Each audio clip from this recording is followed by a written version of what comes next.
Je vous salue tous dans l'amour du Seigneur. C'est toujours un grand plaisir pour moi de partager la parole avec vous. Et j'aimerais juste rappeler que pour parler de Jésus, on n'a pas forcément besoin d'avoir un titre. Parfois, quand je parle de la parole de Dieu, il y a des gens qui m'appellent ma pasteur. Moi, je ne suis pas ma pasteur. Je suis juste enfant de Dieu. Je suis juste la fille du roi des rois, la fille du Seigneur des seigneurs. Donc, quand je parle de Dieu, je parle juste de mon papa. Et je pense que c'est normal, c'est la base de tout enfant de Dieu. C'est normal. Tu es peut-être là, tu te dis, mais par où je vais commencer? Qu'est-ce que je peux dire? J'aimerais juste te dire qu'à tes côtés, tu as peut-être une personne qui traverse des moments très difficiles, qui a peut-être même l'impression que personne ne l'aime. Elle est incomprise, elle est rejetée des hommes. Mais rien que le fait de t'approcher de cette personne-là, de lui dire que, mon frère, ma sœur, Dieu t'aime. Tu n'es pas seul. Accroche-toi seulement à lui. Accroche-toi seulement à lui. Et tu seras sauvé. Je pense que c'est important. Et ça peut aussi changer cette personne.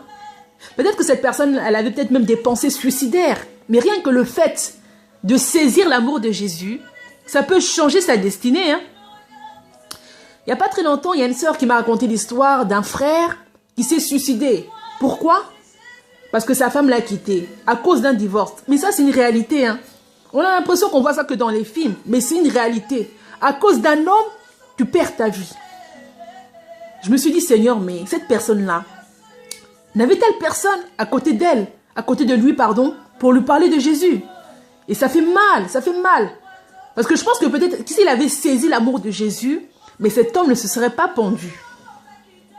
Donc j'encourage sincèrement mes frères, mes sœurs, à parler de Jésus.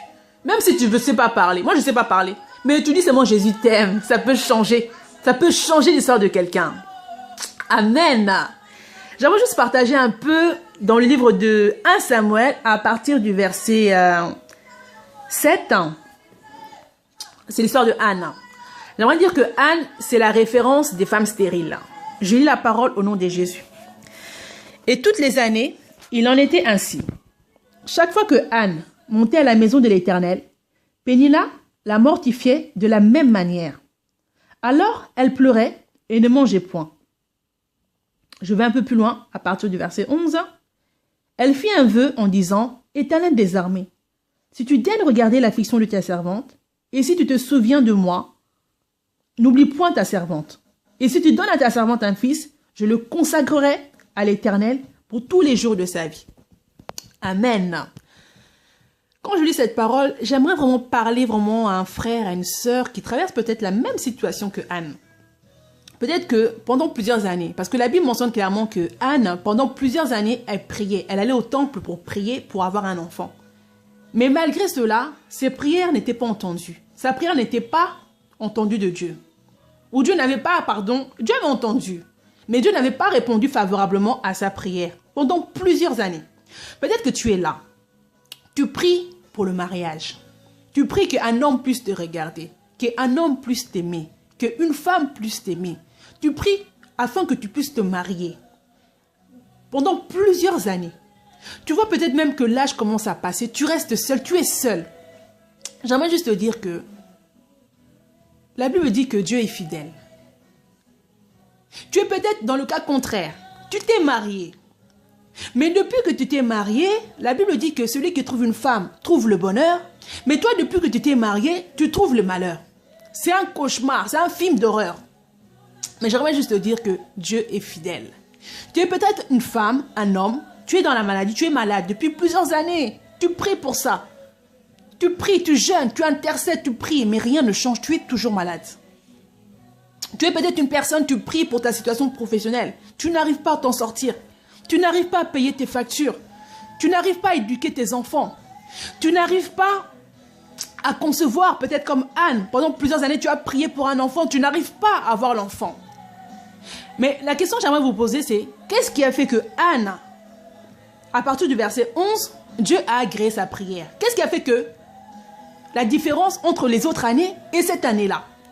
J'aimerais vous dire que la différence, c'est que Anne a changé le mode opératoire de sa prière.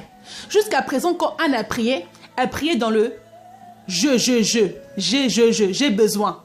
Mais ce jour-là, Anne a compris que, qu'elle puisse avoir un enfant ou pas, l'Éternel des armées reste l'Éternel des armées. Il est le roi des rois. Il est le Seigneur des seigneurs. Anne a changé sa prière en adoration. Elle a dit, Seigneur, si tu daignes tourner tes regards vers ta servante. Déjà, elle s'est regardée. Elle a regardé sa position. Elle a reconnu qu'elle est rien. Mais elle est ce qu'elle est par la grâce de Dieu. Elle a rajouté que, Seigneur, si tu me donnes cet enfant, il ne sera même plus pour moi, mais je te le consacrerai. Tu te rends compte? Pendant plusieurs années, tu attends quelque chose de la part de l'Éternel. Et au moment où Dieu te le donne, tu le consacres, tu le donnes à l'Éternel. Quelle adoration! Anne s'est oubliée elle-même. Elle a même oublié que le désir le plus ardent qu'elle avait d'avoir un enfant n'était plus important. Mais le plus important, c'était de satisfaire l'Éternel des armées. C'était de donner la place première à l'Éternel des armées. Voilà ce qui a changé la prière de Anne. J'aimerais te dire que Dieu est fidèle. Et la Bible mentionne qu'il ne change pas. Ce même Dieu qui a marché avec le peuple d'Israël, dont la Bible dit que la nuit, il était comme une colonne de feu. La journée, il était comme une nuée. Ce même Dieu-là qui a fait que pendant 40 années dans le désert, le peuple d'Israël n'a pas manqué de faim. Il a créé une boulangerie céleste. Ce n'est pas n'importe quel pain, mais c'est le pain céleste qui nourrissait les enfants d'Israël. Ce Dieu-là qui a fait que face à l'armée de Pharaon, face à la mer Rouge, il n'y avait plus de solution. Pour eux, ils pensaient que c'était la fin. Ils ne pouvaient même pas imaginer par quel secours l'Éternel des armées pouvait vraiment les sauver. Mais voilà qu'il a divisé les eaux en deux. Mais ce jour-là, c'était vraiment une catastrophe. Hein. Je pense que même les poissons, ils ont été confondus. Donc, j'aimerais vous dire que le Dieu que nous prions, c'est un Dieu qui est le Dieu de l'extraordinaire. C'est le Dieu qui peut rendre chaque chose possible. Tout est possible à ce Dieu-là. Ce Dieu-là qui était avec Daniel dans la fosse au lion. Ce Dieu-là qui était avec Abednego dans la fournaise de feu. Il n'a pas changé, il est juste et fidèle. Il est juste et fidèle. Maintenant, il faut que tu prennes conscience que dans tous tes problèmes, maintenant, commence à limiter tes problèmes. Commence à limiter tes problèmes, mais commence maintenant à élever le Seigneur. Commence maintenant à voir la grandeur de ce Dieu-là. Commence maintenant à réaliser que ce Dieu-là est le Dieu des dieux, il est le Seigneur des seigneurs. Que tu sois marié ou pas, il reste Dieu. Que tu puisses avoir des enfants ou pas, il reste Dieu. Que tu sois malade ou pas, il reste Dieu. Adore-le seulement parce qu'il est Dieu.